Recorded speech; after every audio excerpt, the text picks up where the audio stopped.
निर्मला सीतारमण यानी हमारी finance minister ने रिसेंटली कैरामलाइज्ड पॉपकॉर्न खाने वालों को उनके फेवरेट फ्लेवर वाले पॉपकॉर्न पर टैक्स बढ़ाकर 440 वोल्ट का झटका दिया। कैरामलाइज्ड शब्द में ही लग्जरी फील आती है, तो क्यों ना लगे जीएसटी। बहरहाल इसको लेकर पब्लिक बैकलैश कर ही रही थी कि एक और चीज पर जीएसटी लगने की खबर आ गई, सेकंड हैंड कार्स पर जीएसटी। मतलब ये कि अब आप पुरानी गाड़ियों की बिक्री पर भी 18% जीएसटी यानी गुड्स एंड सर्विसेज टैक्स देंगे। तो पुरानी गाड़ियों पर 18% जीएसटी आम लोगों को कैसे अफेक्ट करेगा, इसी पर बात करेंगे वीडियो में। मेरा नाम है हरीम और आप देख रहे हैं स्विच। जनता के उस सेक्शन के लोगों में कंफ्यूजन बढ़ गया है जो अपनी पुरानी गाड़ियां बेचने की सोच रहे हैं। पिछले हफ्ते हुई जीएसटी काउंसिल की मीटिंग में यह तय किया गया कि पुरानी और इस्तेमाल की गई गाड़ियों की बिक्री पर 18% जीएसटी लगेगा। इसमें इलेक्ट्रिक व्हीकल्स, ईवीज भी शामिल हैं। पहले ये टैक्स अलग अलग रेट्स पर लगता था।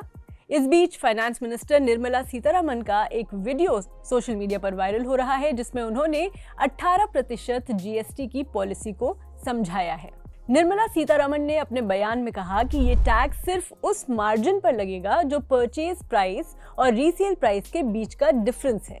अगर आपने गाड़ी 12 लाख रुपए में खरीदी है और 9 लाख में बेच रहे हैं तो ये 18% टैक्स केवल मार्जिन यानी डिफरेंस पर लगेगा, ना कि पूरी रीसेल वैल्यू पर।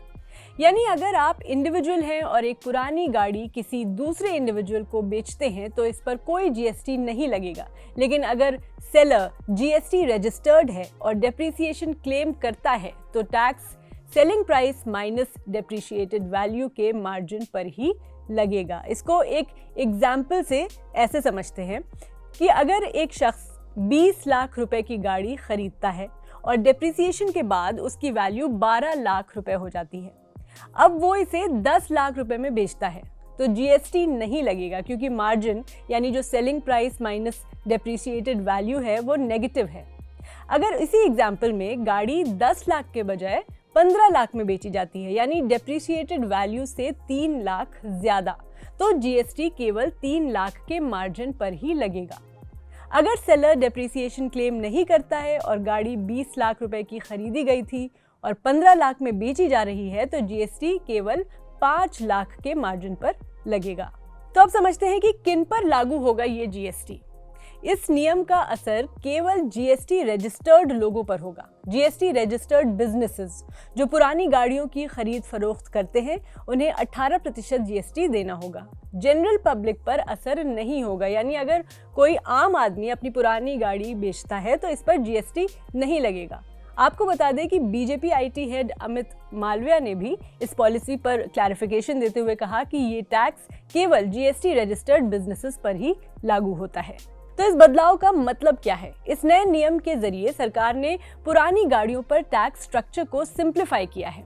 पहले टैक्स रेट्स अलग अलग टाइप्स की गाड़ियों पर अलग अलग होते थे, लेकिन पब्लिक के लिए, खासकर उन लोगों के लिए जो जीएसटी के टेक्निकलिटीज से वाकिफ है, उनको ये पॉलिसी थोड़ी कंफ्यूजिंग लग सकती है। तो इस सब के बीच आपको क्या करना चाहिए? अगर आप जीएसटी रजिस्टर्ड हैं और अपनी पुरानी गाड़ी बेचने की सोच रहे हैं तो ये जानना ज़रूरी है कि आपने डेप्रिसिएशन क्लेम किया है या नहीं, सेलिंग प्राइस और डेप्रिशिएटेड वैल्यू का अंतर क्या है, और अगर ये मार्जिन नेगेटिव में है तो ऐसे केसेस में जीएसटी नहीं लगेगा। अगर आप आम व्यक्ति हैं और कोई पुरानी गाड़ी बेच रहे हैं तो आपको जीएसटी की चिंता करने की ज़रूरत नहीं है।